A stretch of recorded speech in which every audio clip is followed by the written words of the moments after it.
तो इस वीडियो में हम लोग क्लास 9th का चैप्टर 2 केमिस्ट्री का हम पढ़ने जाएंगे। इसका नाम है कि इस मैटर। तो इसके बारे में हम पढ़ेंगे। तो मैं आपको बता देता हूँ इस चैप्टर में क्या क्या होगा। इस चैप्टर में जैसे हमने पिछले चैप्टर में पढ़ा था कि मैटर की कितनी क्लासिफिकेशंस हैं, उसी में हम आगे बढ़ेंगे। तो हमें बताएंगे कि मैटर की प्रॉपर्टीज़ है, क्या क्या प्रॉपर्टीज़ हैं, और मिक्सर के बारे में पढ़ेंगे, कंपाउंड, एलिमेंट्स, इन सब के बारे में पढ़ेंगे।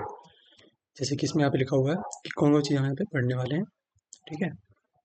और इसमें प्रीवियस नॉलेज जो आपको पहले चैप्टर से जो मैंने प्ले लिस्ट में डाल रखी है वो आप देख लेना, उसमें सारी चीज़ें मैंने कवर कर रखी है, तो उसको आपको पता चल जाएगा। इसके बाद ये है, इस चैप्टर का नाम जैसे कि है इस मैटर अराउंड अस प्योर। मतलब क्या है इसका कि कौन कौन से जो मैटर है वो प्योर है कि नहीं। जो भी चीज़ हम यूज़ करते हैं, जैसे सॉल्ट हो गया, पानी हो गया, घी, शुगर, ये क्या है, मैटर है, तो ये प्योर है कि नहीं वो हमें पता करना है। तो जैसे यहाँ पे एग्जांपल हमें दिया हुआ है प्योर मिल्क का, प्योर घी का, सॉल्ट का और टैप वाटर का। तो क्या ये सारे प्योर हैं? आंसर है नहीं। कुछ चीज़ें प्योर हैं, कुछ नहीं है। जैसे कि व्हाट इज़ प्योर सब्सटेंस। तो साइंटिस्ट जैसे लोग कहते हैं कि जब प्योर का मतलब वो होता है जिसमें भी कोई भी दूसरा पार्टिकल ना हो। सेम टाइप ऑफ पार्टिकल्स जिसमें भी होंगे वो सब्सटेंस क्या होगा, प्योर होगा। जैसे कि वाटर एक प्योर सब्सटेंस है, लेकिन सी वाटर प्योर सब्सटेंस नहीं है क्योंकि उसमें नमक भी है, इसलिए। और अगले इसमें लिखा हुआ है कि व्हाट इज मिक्सचर। मिक्सचर क्या होता है? मिक्सचर का मतलब होता है कि किसी भी दो चीज का कॉम्बिनेशन मिक्सचर कहलाता है। एग्जाम्पल में क्या है, सी वाटर, मिनरल्स, सॉइल, एक्सेट्रा, ये सारे क्या है, मिक्सचर है। और मिक्सचर जो कि है सेम टाइप के एलिमेंट से मिलके बन सकता है और डिफरेंट टाइप के भी मिलके बन सकता है। वो हम आगे पढ़ेंगे कौन कौन से हैं उसके बारे में। क्लासिफिकेशन ऑफ मैटर, मैटर को क्लासीफाई हम करेंगे तो दो में करेंगे, एक प्योर सब्सटेंस और एक मिक्सचर में। प्योर सब्सटेंस में क्या क्या आते हैं, एलिमेंट्स आते हैं और कंपाउंड आते हैं। एलिमेंट क्या होता है कि इंडिविजुअल यूनिट होती है किसी भी उसकी, जैसे हमने सब देखा होगा कार्बन, ऑक्सीजन, नाइट्रोजन, ये सारे एलिमेंट है, वो बस सिंगल होनी चाहिए, कंपाउंड में नहीं होनी चाहिए। जैसे CO2, ये जो है ये आपका एलिमेंट नहीं है, ये आपका कंपाउंड है और मॉलिक्यूल है। मैं बताऊंगा आपको बाद में कि मॉलिक्यूल और कंपाउंड में क्या फर्क है, अभी आप सोच लीजिए कंपाउंड है। और मिक्सचर दो प्रकार के होते हैं, होमोजेनियस मिक्सचर और हेटेरोजेनियस। होमोजेनियस में क्या होता है कि सेम टाइप ऑफ जो मिलेंगे कंपाउंड्स वो बिल्कुल बराबर बराबर मिलेंगे। हेटेरोजेनियस में क्या होता है, एक कंपाउंड ज़्यादा होता है, एक कम होता है, जिसकी वजह से कि हमें बता पाते हैं कि वो कंपाउंड दूसरा है, डिफरेंट टाइप का कंपाउंड है। अगला इसमें प्योर सब्सटेंस क्या होते हैं और मिक्सचर क्या होता है। प्योर सब्सटेंस क्या होता है, is substance which consist of only one type of element. Pure का मतलब है कि उसमें एक ही प्रकार का कोई एलिमेंट हो या कंपाउंड हो। एग्जाम्पल में क्या, आयरन। आयरन क्या होता है, Fe, इसका सिंबल। तो ये एक प्रकार के उससे बना हुआ है, तो क्या ये प्योर सब्सटेंस है। कॉपर, Cu, ये भी एक है। हाइड्रोजन, ये भी एक है। ऑक्सीजन, O2, ये भी एक है। ये सारे प्योर सब्सटेंस है क्योंकि एक तरह के उससे मिलके बने हुए हैं। लेकिन मिक्सचर में क्या है कि दो चीज़ें कंबाइन हो, तीन चीज़ें कंबाइन हो, कंबाइन से बनते हैं। जैसे वाटर में क्या, पानी और नमक है। मिनरल्स में कई सारे अलग अलग एलिमेंट्स होते हैं। सॉइल में भी कई सारे एलिमेंट्स होते हैं। एयर में क्या है, नाइट्रोजन है, ऑक्सीजन है, ये सारे हैं। सैंड में भी कई सारे के मिनरल्स मिल जाते हैं। सॉल्ट में अलग अलग चीज़ें हैं। शुगर में भी है। शुगर का फॉर्मूला क्या होता है, C6H12O6, ये ग्लूकोज का फॉर्मूला है। तो इसमें देखिए आप तीन तरह के एलिमेंट हमारे मिलके बने हुए हैं। अगला है difference between pure substance and mixture. Pure substance क्या होता है, अभी हमने पढ़ा कि एक टाइप के सब्सटेंस से मिलकर बना होगा तो वो क्या होगा, प्योर सब्सटेंस होगा। मिक्सचर क्या होता है, दो या दो से ज़्यादा की चीज़ को मिला के हम बनाएंगे तो होता है मिक्सचर हमारा। प्योर सब्सटेंस को हम अलग नहीं कर सकते, लेकिन मिक्सचर को हम अलग कर सकते हैं। कई सारे फिजिकल मेथड्स हैं उसके बिहाफ पे। तीसरा पॉइंट क्या है, pure substance has its own definite properties, उसकी खुद की एक प्रॉपर्टीज होती हैं। लेकिन मिक्सचर की क्या होती है कि ऑल कंपोनेंट्स, सारी कंपोनेंट्स को मिला के उसकी एक प्रॉपर्टी होती है। अगला है टाइप ऑफ मिक्सचर। मिक्सचर के दो प्रकार होते हैं, एक होमोजीनियस और एक होता है हेटेरोजीनियस। होमोजीनियस में क्या होता है कि इक्वली डिजोल्व हो जाते हैं, जिससे हम बता नहीं पाते कि कौन सा मिक्सचर कौन सा है। लेकिन हेटेरोजीनियस में हम बता सकते हैं कि ये वाला मिक्सचर ये है, उसको हम डिफाइन कर पाते हैं। अगला है होमोजीनियस मिक्सचर। ये क्या होता है, it is a type of mixture which has a uniform composition. इसका कंपोजिशन यूनिफॉर्म होता है, बराबर घुल जाते हैं। ये जो पार्टिकल हैं आंखों से हम देख नहीं सकते, can not be separate by filtration. Filtration के द्वारा इसको हम फिल्टर नहीं कर पाएंगे। द मिक्सचर इज स्टेबल, इसका मतलब क्या है, the particle do not settle down. इसके जो पार्टिकल होते हैं वो सेटल डाउन नहीं होते, क्योंकि वो बिल्कुल घुल जाते हैं पानी के साथ या किसी भी कंपाउंड के साथ मिल जाते हैं, तो जिसकी वजह से हम उसको सेपरेट नहीं कर पाते, आँख से दिखते नहीं है। एग्जाम्पल में कौन कौन से, शुगर इन वाटर आपने देखा होगा कि एग्जाम्पल आप करके देख भी सकते हैं। सॉल्ट, जैसे किसी पानी में एक गिलास लीजिए पानी का, दो में लीजिए, उसमें एक में नमक मिलाइए, एक में चीनी मिला के देखिए, दोनों को आप घोलिए, तो आपको पता नहीं चलेगा कि इसके कंपाउंड्स है भी या नहीं, उसमें जो मिक्स हो गया उसके बाद आपको दिखेगा नहीं, आप उसको डिवाइड नहीं कर पाएंगे आंखों से। अगला है हेट्रोजीनियस मिक्सचर। हेट्रोजीनियस में क्या होता है कि नॉन यूनिफॉर्म कंपोजिशन होता है, इसमें आप डिवाइड मतलब आंखों से देख के बता सकते हैं कि हाँ है, लेकिन उतना भी नहीं। जैसे द पार्टिकल मे और may not be visible by the necked आई, देख भी सकते हैं और कभी कभी होता है कि नहीं नहीं भी देख पाते हैं, लेकिन हाँ सेपरेट उसको आप कर सकते हैं, ये फनल मेथड है उसके द्वारा। The particle can be separated by ordinary filtration और फाइन फिल्ट्रेशन, जैसे हमने देखा था। The mixture is unstable, unstable है क्योंकि एक कंपाउंड अलग है और ये अलग कंपाउंड अलग है, तो ये अनस्टेबल है। और इसके कुछ कंपाउंड ऊपर रह जाएंगे, और जो पानी, जैसे इस एग्जाम्पल में बता रखा है कि केरोसिन ऑयल के सामने वाटर को मिलाया तो पानी नीचे रह गया, वो केरोसिन ऊपर रह गया। और आप घर पे भी एग्जाम कर सकते हैं एक एक्सपेरिमेंट, जिसमें आप क्या करिए कि पानी लीजिए किसी भी चीज़ में, उसके ऊपर आप तेल डाल के देखिए, तेल क्या है ऊपर रहेगा, वो घुलेगा नहीं, और जो पानी है वो नीचे रहेगा, तो यहाँ से पता चल जाएगा कि वो हेट्रोजीनियस मिक्सचर है, क्योंकि वो आपको घुल नहीं पाएगा। अब कुछ क्वेश्चंस है, असाइनमेंट क्वेश्चन है, मैं चाहता हूँ ये आप खुद करिए इस वीडियो के बिहाफ पे। जब आप पूरा पढ़ लीजिएगा तो आप क्वेश्चन आराम से कर सकते हैं, और कमेंट बॉक्स में बताना कि इस चीज़ का आंसर क्या होगा। अगला है सॉल्यूशन। सॉल्यूशन क्या होता है कि ये solution is a homogeneous mixture of two और मोर कंपोनेंट्स या सब्सटेंसेस। सॉल्यूशन क्या है, होमोजेनियस मिक्सचर का वो है, जिसमें हम होमोजेनियस मिक्सचर को मिलाते हैं, ठीक है। A solution has a solvent and a solute as is component. उसमें क्या होगा, जैसे मान लीजिए सॉल्वेंट क्या होता है, जिसमें हम डालते हैं किसी चीज़ को, जैसे मान लीजिए यहाँ पे पानी है, गिलास है, उसमें पानी है, तो पानी यहाँ पे सॉल्वेंट है, उसमें मैं अगर चीनी मिलाऊंगा तो ये क्या है, इसका सॉल्यूट है। ये होता है सॉल्वेंट और सॉल्यूट, इसके कंपोनेंट होते हैं। एग्जाम्पल में देखिए, solution of salt in water, solution of sugar in water, जो मैं बताया आपको, आयोडीन इन वाटर, ठीक है, नमक, और सोडा वाटर एलॉय, ये सारे क्या है सॉल्यूशन है। प्रॉपर्टीज क्या है ट्रू सॉल्यूशंस की, ये सारे होमोजेनियस होते हैं, मतलब इनका जो कॉम्पोजिशन होता है वो यूनिफॉर्म होता है। पार्टिकल हम देख नहीं सकते, सेपरेट नहीं कर पाएंगे, इसके जो पार्टिकल्स नीचे बैठते भी नहीं है। और जैसे हमने देखा होगा कि एक्सपेरिमेंट आप करेंगे, जैसे अपने किसी शीशे के उसमें आपने पानी में नमक मिलाया, उसको आप टॉर्च जला के किसी भी लाइट से आप देखना चाहेंगे कि उसके पार्टिकल दिखते हैं कि नहीं, तो आप देख नहीं पाएंगे।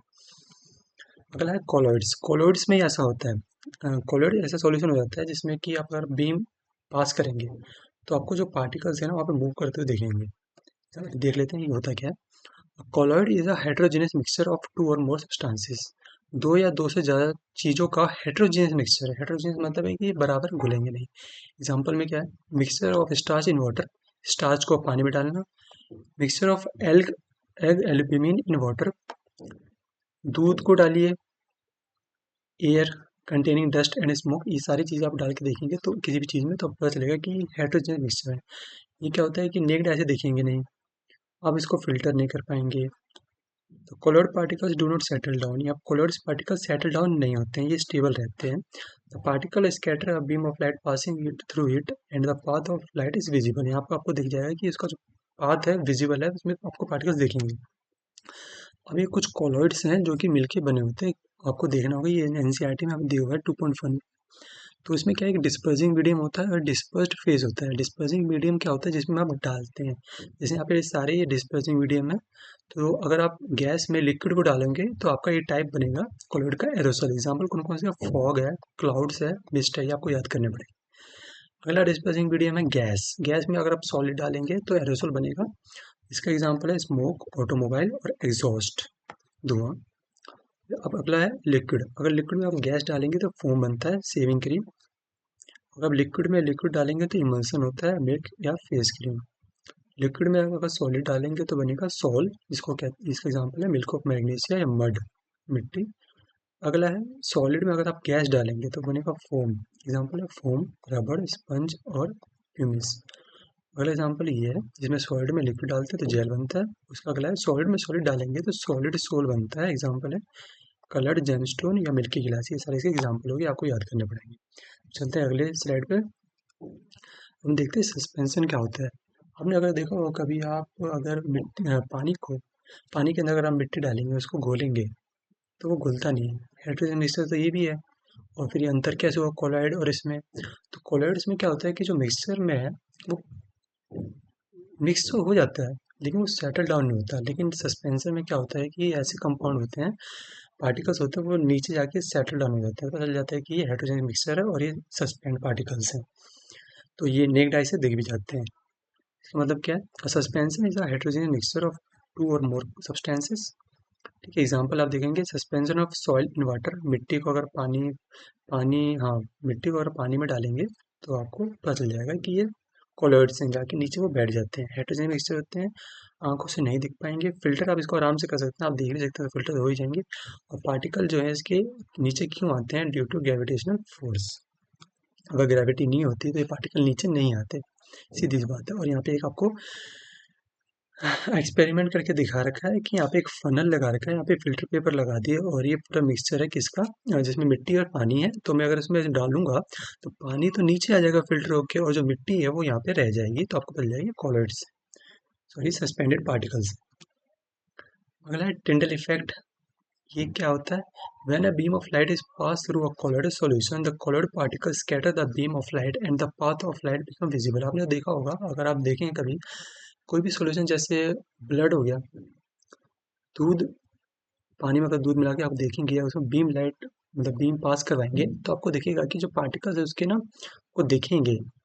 और ऐसे एग्जांपल मैं देता हूँ आपको, अगर खिड़की होगी, कोई बंद कमरा होगा अंधेरे वाला, तो उसमें अगर खिड़की होगी जिसमें सूरज की रोशनी आ रही होगी, अगर रोशनी जहाँ से आती है, तो हमने देखा होगा वहाँ के जहाँ जहाँ पे रोशनी आपको दिख रही है वहाँ पे पार्टिकल्स आपको मूव करते हुए दिखेंगे, है ना? वो पार्टिकल्स क्या है? वेव नेचर ऑफ पार्टिकल्स हैं जो आपको वहाँ पे दिखते हैं। तो ये होता है टिंडल इफेक्ट। जंगल में अपन देखा होगा कि कहीं से रोशनी आती है तो वहाँ के जो लाइट जहाँ से दिखती है, वहाँ के जो पार्टिकल्स हैं आपको मूव करते हुए दिखते हैं। अगला है सैचुरेटेड सॉल्यूशन। सैचुरेटेड सॉल्यूशन क्या होता है? It is a solution which can not dissolve any more solute at a given temperature. मतलब क्या है कि उससे ज़्यादा आप डिजॉल्व नहीं कर सकते, ये होता है सैचुरेटेड सॉल्यूशन। और अनसैचुरेटेड सॉल्यूशन में क्या होता है कि विच कैन डिजॉल्व, किसी टेम्परेचर तक काफ़ी चीज़ें आप डिजॉल्व कर सकते हैं उसमें। यहाँ पे एग्जाम्पल आपको दिया हुआ है। अगला है कॉन्सेंट्रेशन ऑफ अ सॉल्यूशन। हम कैसे निकालते हैं? इसके दो फॉर्मूले हैं। एक है mass by mass percentage of a solution, और एक है mass by volume percentage of a solution. इसको निकालते कैसे हैं? फॉर्मूला हमें दिया हुआ है, mass of solute. Mass of solute बताते हैं, सॉल्यूट क्या होता है? सॉल्यूट वो होते हैं जो चीज़ हम डालते हैं किसी चीज़ के अंदर। वो सॉल्वेंट भी हो सकती है, सॉल्वेंट ही होती है वैसे तो। जैसे मान लीजिए मैं एग्जाम्पल देता हूँ, ये जैसे ये पानी है। पानी हमारा मान लो यहाँ पे ये सॉल्वेंट है, क्योंकि ज़्यादा मात्रा में है तो ये सॉल्वेंट है। और यहाँ पे हम डाल रहे हैं सॉल्यूट में, क्या डाल रहे हैं? सॉल्ट डाल रहे हैं। मान लीजिए सॉल्ट में डाल रहा हूँ, ठीक है? तो यहाँ पे सॉल्यूट ये है, सॉल्वेंट ये है। तो इसमें हमें अगर इसकी परसेंटेज निकालनी हो कि कितना परसेंटेज डला है, तो कैसे निकालेंगे? Mass of solute. Mass of solute आप ग्राम किलोग्राम में देख लेंगे, उसके आपसे यूनिट डिवाइड कर लेना। तो यहाँ पे हम लेंगे सॉल्यूट का वजन, मान लीजिए इसका 2 ग्राम, 2 किलो मान लीजिए। यहाँ पे सॉल्यूशन का मतलब क्या है? सॉल्यूशन का मतलब है कि आप उसमें सॉल्वेंट प्लस सॉल्यूट, इन दोनों का कंबाइन लेंगे, ठीक है? तो सॉल्वेंट मान लेता हूँ मैं यहाँ पे, जैसे 5 है, तो सॉल्यूशन क्या होगा? 5 सॉल्वेंट का और 2 सॉल्यूट का, तो ये जाएगा 7 इंटू में 100। ये आ गया mass by mass percentage of a solution. 200/7 ये आ जाएगा 28, 4/7%। ठीक है, अगला है mass by volume percentage of a solution. इसमें क्या होता है? मास ऑफ सॉल्यूट, जैसे एग्जांपल लेते हैं, तो मास ऑफ सॉल्यूट मैं ले लेता हूँ, कितना है? 2। और सॉल्यूशन जो है कि वॉल्यूम में लेना है, वॉल्यूम में लेना है आपको लीटर में, लीटर या क्वांटिटी आपको डिवाइड करनी होती है। जैसे मान लीजिए यहाँ पे मैंने 5 ली थी, तो मैं ये लेता हूँ 5 इसका और 2 उसका, 7 हो गया। इसको आप अगर मल्टीप्लाई कर देंगे तो ये हो जाएगा। ठीक है, यहाँ पे एक एग्जाम्पल भी दिया हुआ है। एग्जाम्पल क्या है कि एक सॉल्यूशन है जिसके अंदर 40 ग्राम ऑफ कॉमन सॉल्ट है जो कि सॉल्यूट होगा, और 320 ग्राम ऑफ वाटर में हमने इसको डाल दिया है। तो उसने पूछा है कि मास बाय मास परसेंटेज इसकी हमें बता दीजिए। तो सॉल्यूट का वजन ये हो गया, सॉल्वेंट का वजन ये हो गया, सॉल्यूशन क्या होगा? सॉल्यूट प्लस सॉल्वेंट, ये दोनों मिलके 60 हो जाएगा। यहाँ पे फॉर्मूला हम लगा देंगे, तो सॉल्यूट हो जाएगा 40 सॉल्यूशन का हो जाएगा 360, इसको अगर मल्टीप्लाई कर देंगे तो यहाँ पे इसकी परसेंटेज आ जाएगी। ठीक है, ये असाइनमेंट क्वेश्चन है, आप खुद करिएगा, हो जाएंगे आराम से। उसके बाद है कि जो हमारे मिक्सर्स थे उसको हम अब सेपरेट करेंगे।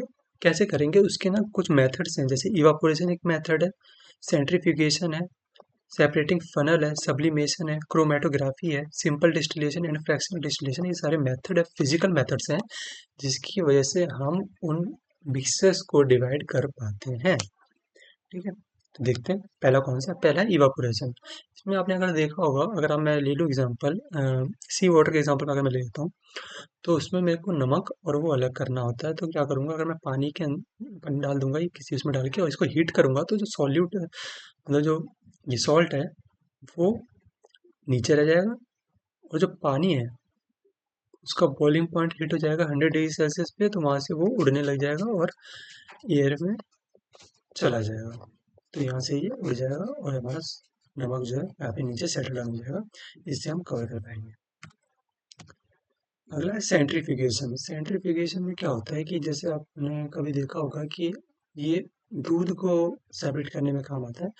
इसमें क्या होता है कि ये मशीन है, अगर हम इसको रोटेट करेंगे, दूध डाल के रोटेट करेंगे, तो क्या होगा, जो उसकी जो क्रीम है, मिल्क की जो क्रीम है वो ऊपर हो जाती है और जो मिल्क है वो नीचे रह जाएगा, क्योंकि जो ये क्रीम की जो डेंसिटी है ना वो कम रहती है, मिल्क से कम रहती है, तो वो ऊपर रह जाएगा और दूध जो है वो नीचे रह जाएगा।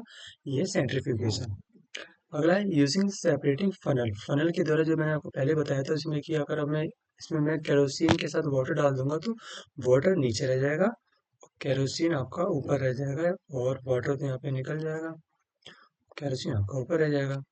तो ये है एक मेथड। अगला है सब्लिमेशन। सब्लिमेशन आपने देखा था, जैसे बताया था मैंने पिछली क्लास में, कि जी हम किसी भी सॉलिड को सीधे गैस में चेंज करते हैं, या फिर किसी गैस को सीधे सॉलिड में चेंज करते हैं, तो इस प्रोसेस को हम कहते हैं सब्लिमेशन। ठीक है, वही है। This method is used to separate a mixture of a sublimable component from a non sublimable component. Example में क्या है, अमोनियम क्लोराइड जो कि NaCl, sorry AlCl3, ammonium chloride है AlCl3, और एक कॉमन सॉल्ट ले लेंगे, उसको हम हीट करेंगे, तो जो अमोनियम क्लोराइड है, सॉरी अमोनियम था, अमोनियम नहीं था, NH4Cl है, NH4Cl और सॉल्ट को हम अगर हीट करेंगे तो अमोनियम क्लोराइड तो सबलाइम हो जाएगा, मतलब गैस में चेंज हो जाएगा, और जो सॉल्ट है वो रह जाएगा। अगला क्रोमेटोग्राफी। क्रोमेटोग्राफी हमारी जो होती है वो इंक के लिए यूज़ करते हैं, इंक को सेपरेट करने के लिए हम यूज़ करते हैं। इसमें क्या होता है, हम इंक डाल देते हैं, उसको फिर देखिए put out drop of ink near the किसी स्ट्रिप में हम इंक डाल देंगे, उसके बाद हम उसको डिप कर देंगे किसी उसमें, तो क्या होगा कि ना जो कंपोनेंट्स है ना ये दूर दूर भागने लग जाते हैं, जिससे कि हम पता चल जाता है कि ये रेड वाला है, ये ब्लू वाला है, ग्रीन है, येलो है, ऐसे होता है, ये सेपरेट। ठीक है, अगला है डिस्टिलेशन मेथड। डिस्टिलेशन में क्या होता है कि हम किसी सब्सटेंस को यहाँ पे हीट करते हैं, ठीक है, तो जो जिसकी बॉइलिंग पॉइंट जल्दी हीट हो जाएगी वो जल्दी बॉयल हो जाएगा, जो जल्दी बॉयल हो जाएगा वो जल्दी कूल भी हो जाएगा, तो जिसकी वजह से क्या है कि ये वाला कंपाउंड तो यहाँ चले जाएगा, और जो वाला कंपाउंड जो कूल जल्दी हो गया वो यहाँ पे रह जाता है। This method is use for separating a mixture of miscible liquid. जो दो घुलने वाले लिक्विड को हम हीट करते हैं उसको कूल करते हैं। इसमें क्या होता है, सिंपल डिस्टिलेशन में is used for separating a mixture of two miscible liquids having sufficient difference in their boiling point. दोनों का बॉइलिंग पॉइंट डिफरेंट डिफरेंट होता है, जैसे हमारे पानी हो गया और कोई कंपाउंड हो गया जिसका तो बॉइलिंग पॉइंट 100 से नीचे है, तो वो जल्दी बॉयल हो जाएगा, और जल्दी बॉयल होने की वजह से वो जल्दी ऊपर भी जाएगा, ऊपर जाने के बाद जल्दी कूल भी हो जाएगा, तो वो कंपाउंड उसी में रह जाएगा, बाकी अ, यहाँ पे चले जाएगा। If a mixture of acetone, acetone होता है हमारा CH3 CO CH3। इसमें क्या होता है, कीटोन की तरफ, ये आप क्लास 11 में पढ़ेंगे, कीटोन की तरफ दोनों एल्काइल ग्रुप होते हैं। एल्काइल का मतलब होता है कार्बन चेन होती है, ये इसका फॉर्मूला होता है। और वाटर को हम हीट करते हैं तो क्या होता है कि एसीटोन जिसका लोअर बॉइलिंग पॉइंट है वो जल्दी बॉयल हो जाएगा और कूल भी हो जाएगा, इसलिए उसको वहाँ से हम अलग कर देते हैं। अगला फ्रैक्शनल डिस्टिलेशन। इसमें क्या होता है कि separating a mixture of two और more miscible liquids whose difference in boiling point. इसमें भी वही है, जिसका बॉइलिंग पॉइंट डिफरेंट होता है उसको हम अलग करते हैं। एग्जाम्पल में यहाँ पे पेट्रोलियम है, उसके लिए करते हैं। ठीक है, अगला है separation of components of air. इसका मतलब क्या है? Air is a mixture of gases. The component of air can be separated by fractional distillation. Fractional distillation की वजह से हम एयर को वो कर पाते हैं, डिवाइड कर पाते हैं कि कौन सी एयर कौन सी है। तो जैसे आपने देखा होगा कि air is compressed by increasing pressure and cooled by decreasing the temperature to create liquid air. The liquid air is then allowed to warm up slowly in a fractional distillation column. Then the different components separate at heights depending on their different boiling points. और हम किसी चीज़ को heat करते हैं तो जिसके जिसके boiling point कम या ज़्यादा होते हैं तो वो पहले हो जाएंगे डिवाइड, और जो नीचे जाएगा वो दूसरा कंपाउंड होगा। ये हमारा फ्रैक्शनल डिस्टिलेशन। इसमें हम क्या करते हैं, प्रेस एयर होती है उसको हम प्रेशर करते हैं, तो वो प्रेशर किस में कन्वर्ट हो जाएगा, लिक्विड में हो जाएगा। वो लिक्विड को फिर हम ठंडा करेंगे, तो ऐसा होता है। उसके बाद यहाँ पे कुछ क्रिस्टलाइजेशन मेथड्स हैं। तो इसमें क्या होता है कि by crystallisation we can obtain pure copper sulphate from its solution. ठीक है, इसमें करना क्या होता है, dissolve about 5 gram of copper. 5 gram copper sulphate का हम किसी में डालेंगे, पानी में डालेंगे। उस सॉल्यूशन को हम क्या करेंगे, फिल्टर कर लेंगे और इम्प्योरिटी सारी हटा देंगे। फिर इसको इवापोरेट करेंगे the solution in a china dish to get a saturated solution. फिर cover the solution with a filter paper and allow it to cool. Pure copper sulphate crystal are formed. पहले ही ऐसा था, फिर ये ऐसे बन गया। कि उसमें हुआ क्या कि हमने 5 ग्राम कॉपर सल्फेट लिया, ठीक है, उसको हमने पानी में डाला, फिर हमने इसको इवापोरेट किया, किसमें, चैनल डिश में इवापोरेट किया, तो इम्प्योरिटीज अलग होगी, वो अलग हो जाएगी। उसके बाद हमने इसको ठंडा किया तो ये ऐसे बन जाएगा। ठीक है, कुछ असाइनमेंट क्वेश्चन है, ये आप कर सकते हैं। उसके बाद है physical change and chemical change. Physical changes क्या होते हैं, केमिकल चेंजेस क्या होते हैं। जैसे कोई कंपाउंड, जैसे मान लीजिए आप रस्टिंग ऑफ आयरन, तो ये क्या है, फिजिकल चेंज है कि केमिकल चेंज है? ये केमिकल चेंज है। In the previous chapter, we have learned about a few physical properties of metal. The properties that can be observed and specified, like color, hardness, rigidity, fluidity, density, melting point, boiling point, etc., are the physical properties. सारी क्या है, physical properties होती हैं. The interconvention of state is a physical change because these changes occur without a change in composition. No change. Physical change में क्या होता है कि कोई नया कंपाउंड नहीं बनता, उसी के ऊपर एक नई प्रोसेस हो जाती है। लेकिन केमिकल चेंज में क्या होता है कि जैसे मान लीजिए दूध है, दूध में अगर वो लैक्टोबैसिलस बैक्टीरिया आ जाता है तो वो दूध किसी टेम्परेचर पे दही में कन्वर्ट हो जाता है। ये क्या हमारा है, केमिकल चेंज है। ठीक है, और ये कुछ असाइनमेंट का क्वेश्चन है। तो अब देखिए क्या है, कटिंग ऑफ ट्रीज है। ट्री को काटना एक क्या है, फिजिकल चेंजेस है, बिल्कुल है। Belting of butter in a pan, physical change है, बिल्कुल है। रस्टिंग ऑल मेरा फिजिकल चेंज है। बॉइलिंग ऑफ वाटर, ये है, सारे क्या फिजिकल चेंज। उसके बाद है टाइप ऑफ प्योर सब्सटेंसेस। इसमें हम बताएंगे एलिमेंट क्या होते हैं, properties of metals, non metals and metalloids. मैं आपको पहले बताया था एलिमेंट क्या होता है कि इंडिविजुअल यूनिट होती है किसी भी मेटल, नॉन मेटल या इसकी ना। It is a basic form of matter which can not be broken down, जो कि दूसरे और छोटे छोटे पार्टिकल्स में डिवाइड नहीं होता। ये 3 प्रकार के हैं, मेटल, नॉन मेटल और मेटलॉइड्स। आप जाएंगे वैसे तो क्लास 10 में है, पीरियड टेबल आपने देखी होगी, वो सारे क्या है, एलिमेंट्स ही हैं। जिसमें यहाँ पे मेटल्स होते हैं, यहाँ पे मेटलॉइड्स होते हैं और यहाँ पे नॉन मेटल्स होते हैं। मेटल्स की प्रॉपर्टीज़ क्या होती है कि वो लस्टर होते हैं, मेलेबल होते हैं, डक्टाइल होते हैं। लस्टर मतलब शाइन करते हैं, मेलेबल जिनको आप छोटी छोटी वायर्स में इसको बना सकते हैं, और डक्टाइल मतलब पतली पतली थिन शीट्स में आप इसको डिवाइड कर सकते हैं, जो कि good conductor of heat and electricity दोनों होते हैं। सोनरस भी होते हैं, आवाज़ करते हैं। यहाँ पे मैं आयरन, एल्यूमिनियम, जिंक, मरकरी, ये सारे आपके एग्जाम्पल हो गए। नॉन मेटल क्या होते हैं, लस्टर में शाइन नहीं होता, नॉन मेलेबल होते हैं, ये आपको नहीं बना सकते उसमें, और pure conductor of heat and electricity होते हैं। सोनरस नहीं थी, आवाज़ भी नहीं करते। एग्जाम्पल क्या है, hydrogen, oxygen, nitrogen, iodine, carbon और सल्फर, ये सारे आपके उसमें। मेटलॉइड्स क्या होते हैं, जिसमें कुछ प्रॉपर्टीज मेटल्स की होती हैं और कुछ नॉन मेटल्स की होती है। एग्जाम्पल में बोरॉन, सिलिकॉन, जर्मेनियम।